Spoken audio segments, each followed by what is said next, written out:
We're all human, and we understand human-type errors like accidental disclosures will occur. Although accidental disclosures are not intentional, they may rise to the level of a HIPAA breach. Under the privacy rule, a breach is defined as an impermissible use or disclosure that compromises the security or privacy of the protected health information. An impermissible use or disclosure of PHI is presumed to be a breach unless there is a low probability that the protected health information has been compromised based on an internal risk assessment. Therefore, when an accidental disclosure occurs, you must immediately report it to the privacy officer via a poka-yoke, without exception. Even though your intentions may be to simply fix the problem or make it right, never attempt to quietly correct or reverse what was done. Your responsibility is to report it via a poka-yoke. The poka-yoke will trigger an investigation and internal risk assessment identifying those disclosures that may rise to the level of a breach with the appropriate follow-up. While the disclosure may be accidental, failure to report and account for the disclosure may be considered a deliberate and intentional attempt to cover up the incident and is a violation of the law. Let's take a moment and look at some examples of accidental disclosures that may or may not rise to the level of a HIPAA breach.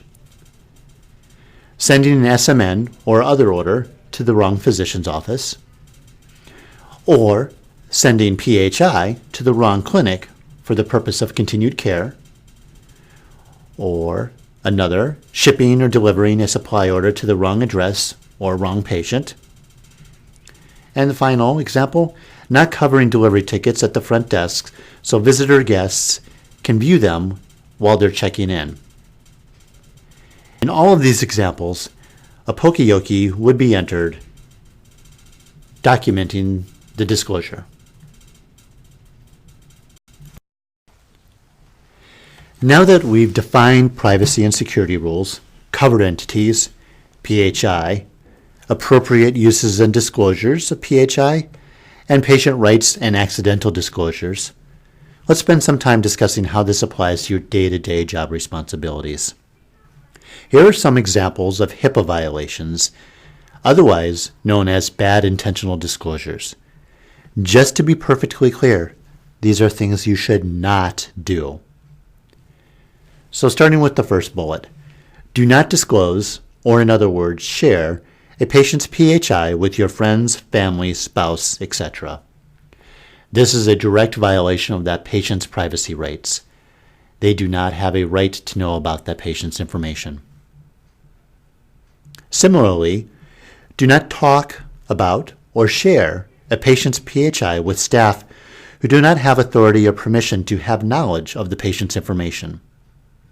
Remember, there are some jobs at PHS that don't have a need to access PHI, and that is okay. The third bullet, do not discuss a patient's PHI in a public or non-confidential area where others can overhear the conversation. Some examples of these would be the lunchroom, the front reception area, lunch out with your colleagues in a public restaurant, or in the home of another patient. Keep in mind, this includes both in-person conversations as well as conversations where others have the opportunity to overhear you.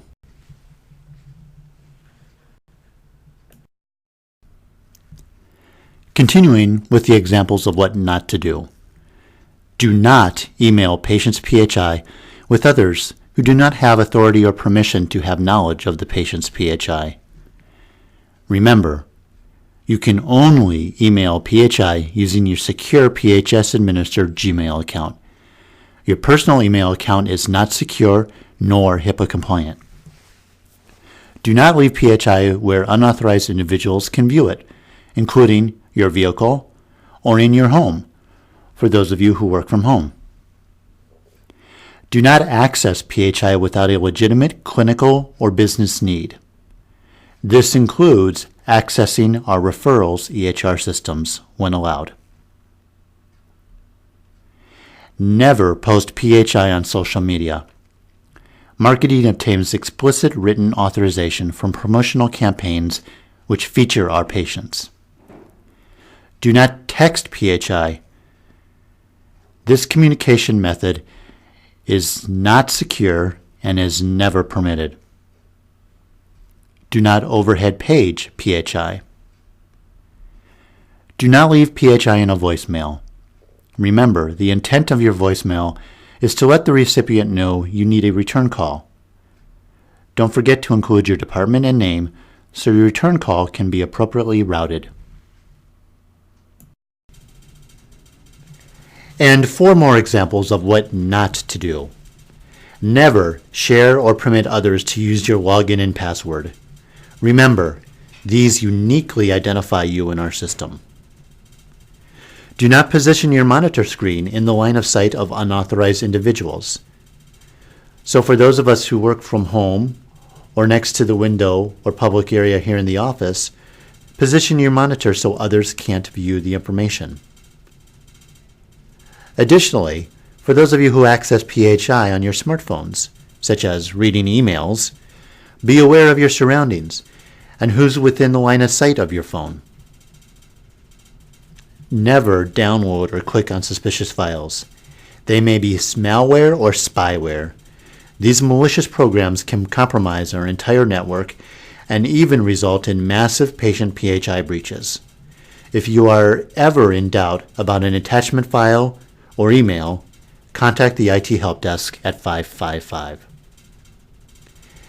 Lastly, any other examples you can think of whereby PHI is intentionally disclosed for any other purpose in violation of HIPAA. In other words, don't do that.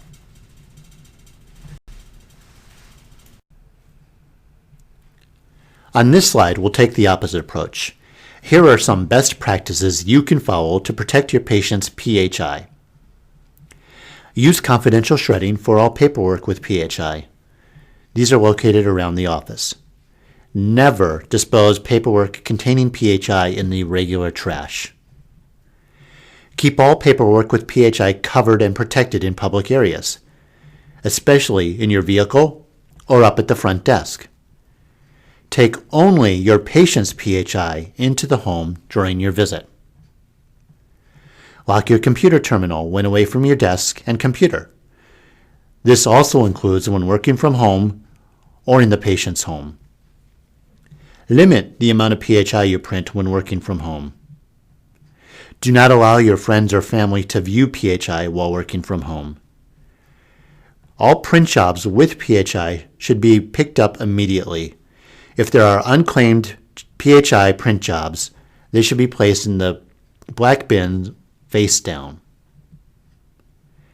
If you need a thumb drive to transmit PHI, it must be encrypted and approved by IT. Keep your PHS-issued laptops and cell phones secure at all times. Immediately report any lost or stolen PHS-issued cell phones or laptops. All visitors must sign in at the front reception desk and should wear a visitor badge.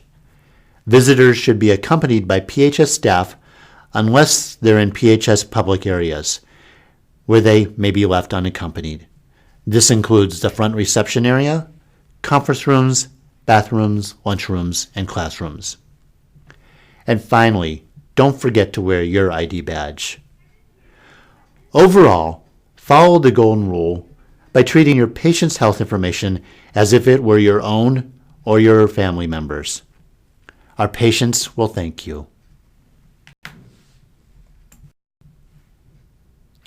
You have a couple of resources when it comes to HIPAA privacy and security rules and requirements. If you have any questions specifically about HIPAA policies, the privacy rules, PHI, or disclosures, you can contact Josh Larson, our designated HIPAA Privacy Officer and Director of Operations Quality.